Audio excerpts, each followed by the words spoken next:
You know, how some people just seem to carry a target on their back. Yeah, that was Marcus. He wasn't loud. He wasn't the class clown. In fact, he mostly kept to himself, a quiet kid who just wanted to get through the school day without any trouble. But no matter what he did, Mrs. Thornton always had it out for him. "Marcus, why can't you be more like Daniel?" she'd say, comparing him to one of the teacher's favorites. Or, "Marcus, maybe if you spent less time daydreaming, you'd actually get something right." It wasn't just words either. Mrs. Thornton had this way of making sure Marcus felt small, always sticking him in the back corner, never calling on him when his hand was raised, and somehow he always ended up with extra chores after class. Marcus knew what was happening. Everyone did. But he never spoke up. He just swallowed it day after day, telling himself to stay calm and push through.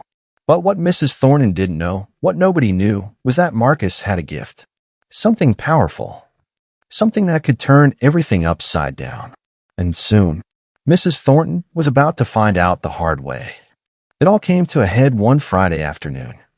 The class was buzzing with excitement. It was the last period before the weekend, and Mrs. Thornton had decided to give everyone a fun assignment. "All right, class," she announced with a forced smile. "Today we're going to showcase some talent. I want each of you to perform something, a poem, a dance, whatever you can do to entertain the class." The room lit up. Kids started whispering about what they do. Some planned to tell jokes, others to sing. Then Mrs. Thornton's eyes locked on Marcus. Her smile shifted into something colder. "Oh, Marcus," she said, her voice dripping with sarcasm. "Since you love wasting time so much, why don't you show us what you're good at?" The room went quiet. Everyone knew this wasn't a request. It was a setup. I don't really have anything," Marcus mumbled. Mrs. Thornton's smile widened. "Oh, sure you do." She gestured to the old, dusty piano in the corner. "Why don't you play us a little something?"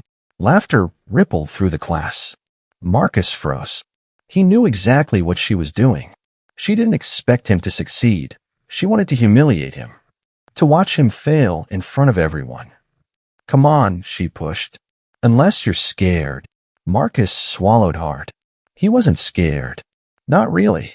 He was just tired. Tired of being pushed. Tired of being mocked. Tired of holding back. And so, with a deep breath, he stood up. "Fine," Marcus said quietly. "I'll play." Mrs. Thornton smirked. She had no idea what was coming. Marcus walked slowly toward the piano, feeling every pair of eyes in the room drilling into his back. His palms were sweaty, and his heart pounded in his chest. He ran his fingers across the old keys. They were chipped and yellowed with age. The piano was slightly out of tune, and he knew it. But that didn't matter. He closed his eyes, blocking out the whispers and giggles behind him. Just play. Just feel it. Then he started. The first few notes were soft, hesitant, but they carried weight. His fingers danced over the keys, each note growing louder, stronger. The music seemed to pour out of him, filling the room with something none of them expected. Conversations stopped. Giggles faded. Even Mrs. Thornton, who had been smugly leaning against her desk, suddenly stood upright. The melody flowed effortlessly, sharp, powerful notes weaving through softer, more delicate ones. It wasn't just music, it was a story, one filled with pain, anger, and hope.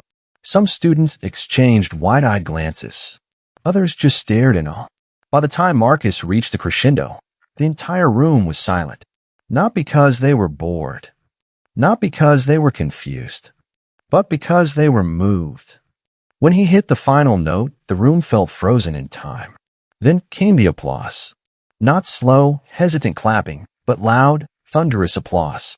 Kids jumped from their seats, cheering and shouting. Marcus turned to see Mrs. Thornton's face, her smug smile completely wiped away. She stood motionless, mouth slightly open, speechless. For once, she was the one with nothing to say. For a moment, Marcus felt like he had won, like all the humiliation and judgment had just melted away. But Mrs. Thornton wasn't finished. "That was acceptable," she muttered, her voice sharp and cold. The room's energy shifted. The applause died down, and some students exchanged uneasy glances. "Acceptable," one of the kids blurted. That was insane. Mrs. Thornton's eyes shot toward the student like daggers. "Quiet." She turned her gaze back to Marcus, her face twisting in frustration.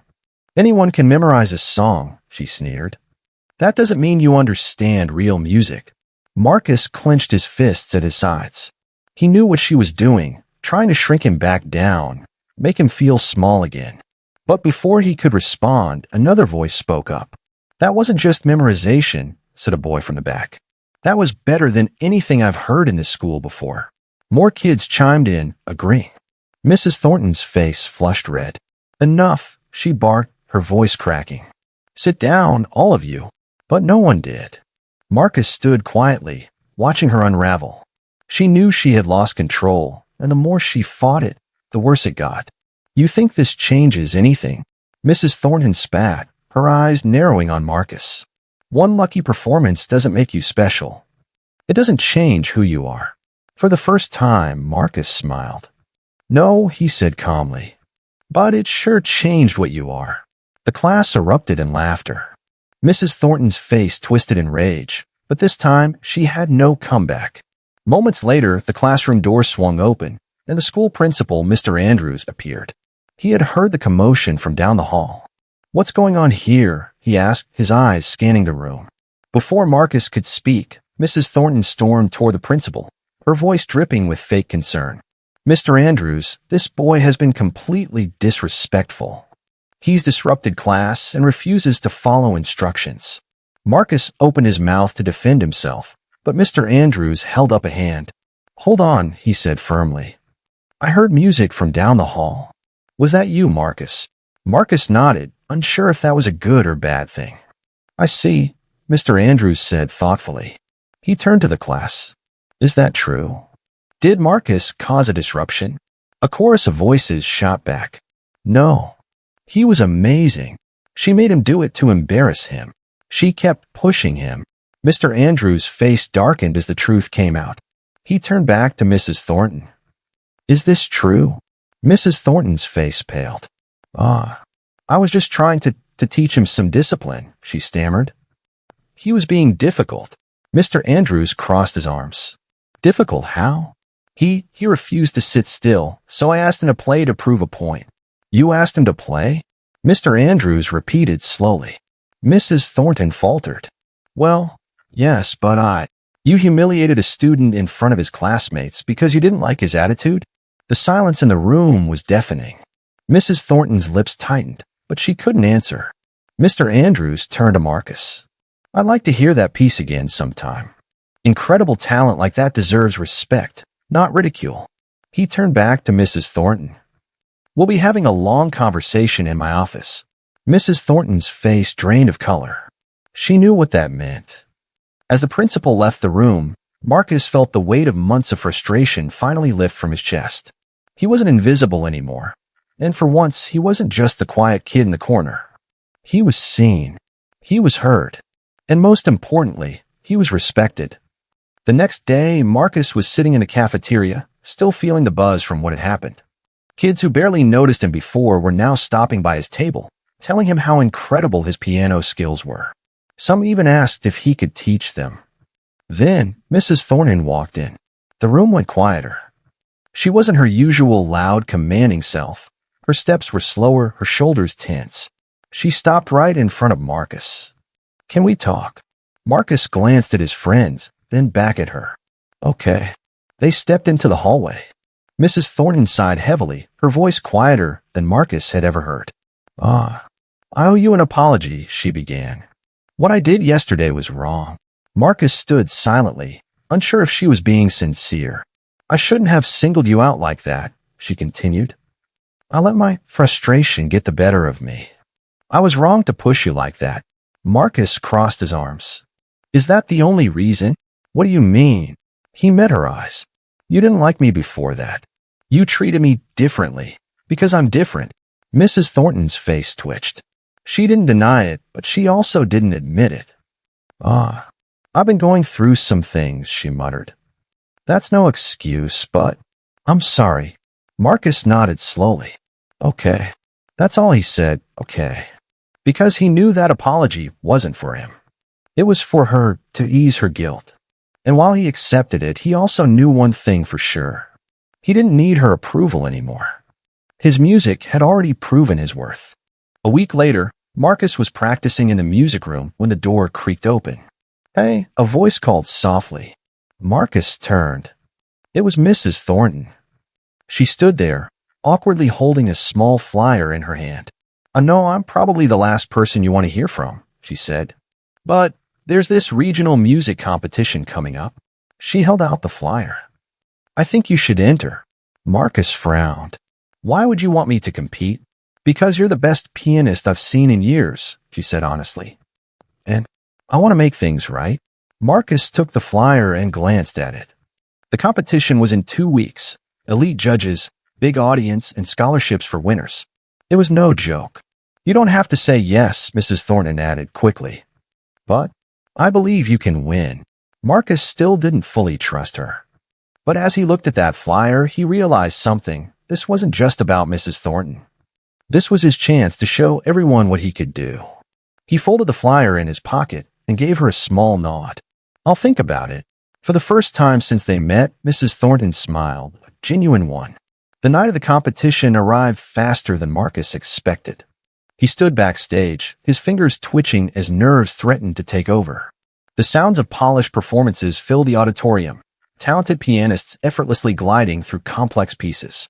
Marcus swallowed hard. What if I mess up? What if I'm not good enough?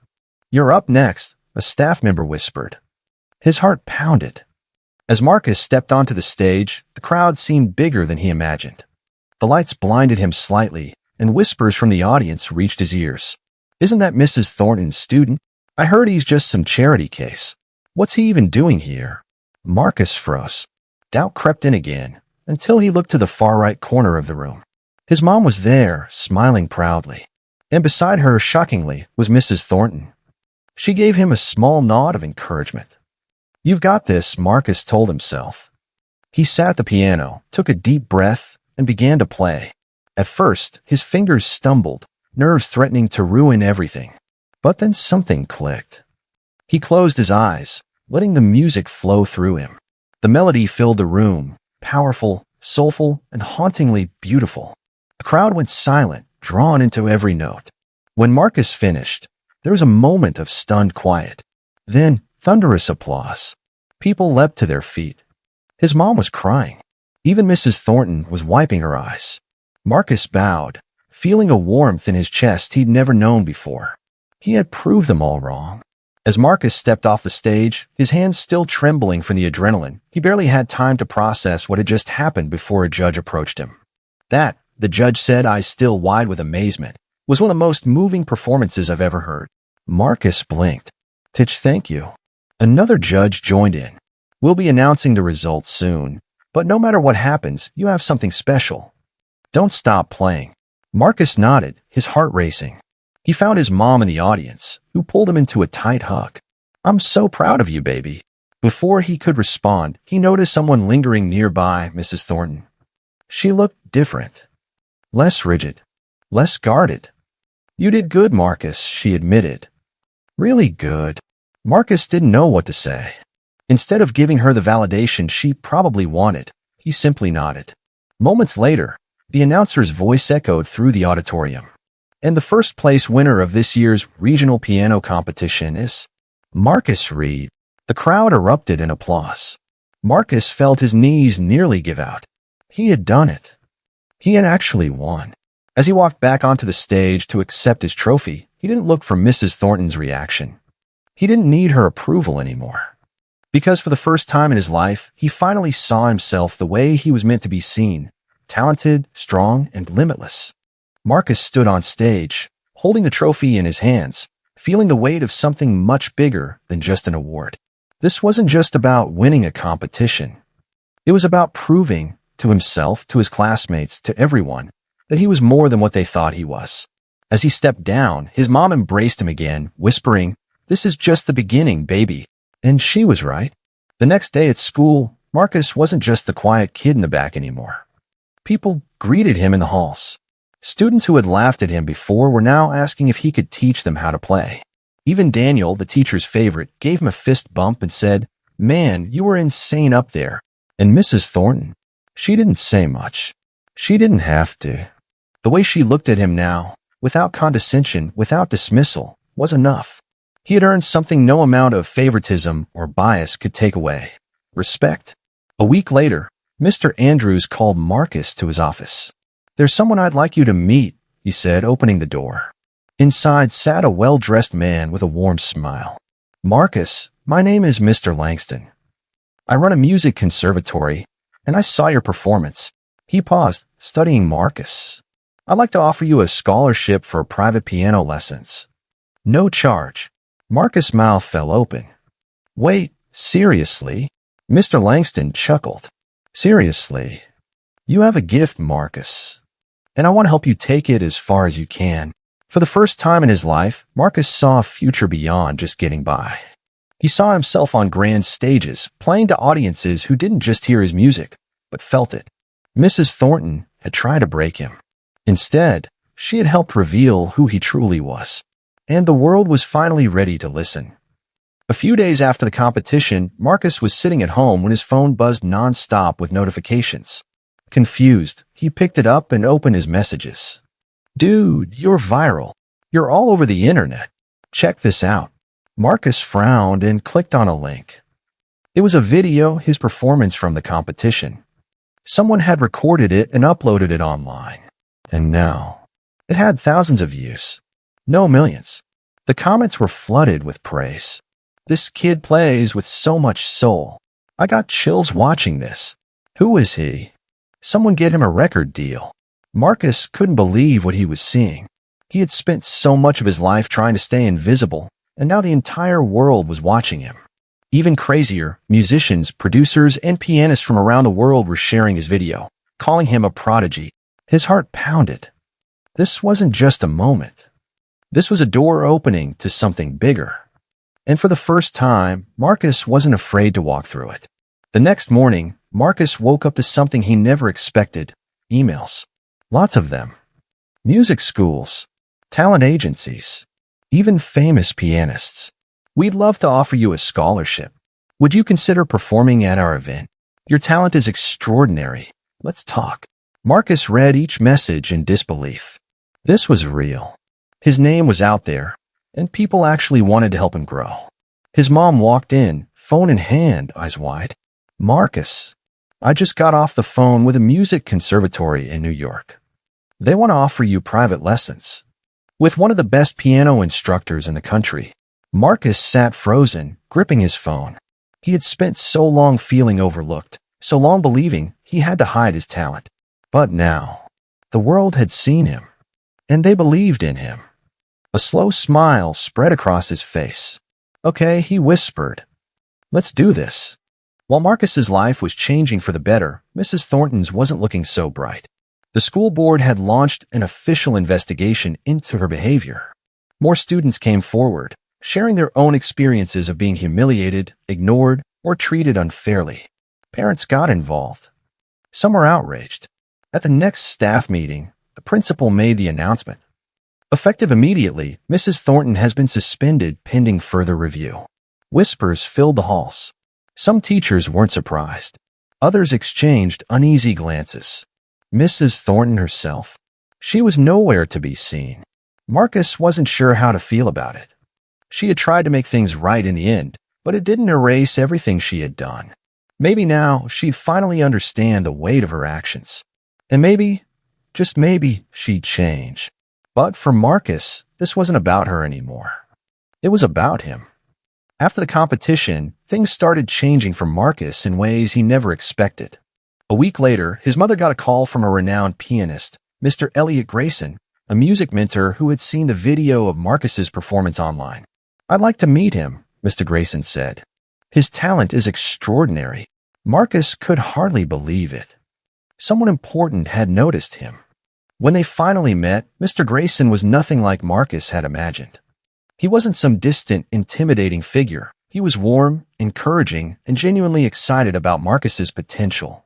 "You have something special," he told Marcus, "and I want to help you take it further." He offered Marcus private lessons, free of charge. Marcus's hand shook as he accepted.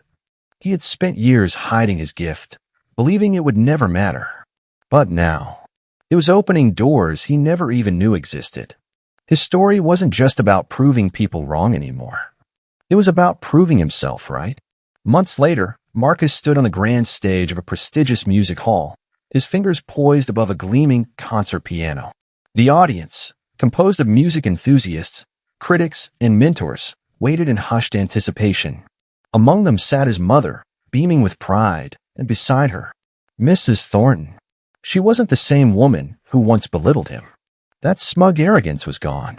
Now she watched with quiet awe, knowing she had once tried to silence the very talent that was now undeniable. Marcus took a deep breath and let the music take over. His performance was more than just a song, it was a statement. A testament to resilience, to the power of believing in oneself, even when others try to tear you down. Every note carried the weight of his journey, and by the time the final chord echoed through the hall, there was no doubt Marcus was destined for greatness. The standing ovation was deafening, not just for his skill, but for his story. And as the applause washed over him, Marcus finally understood.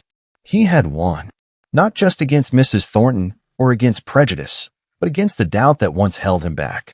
His story, his music, his strength, they had spoken louder than any insult ever could. And the world was finally listening.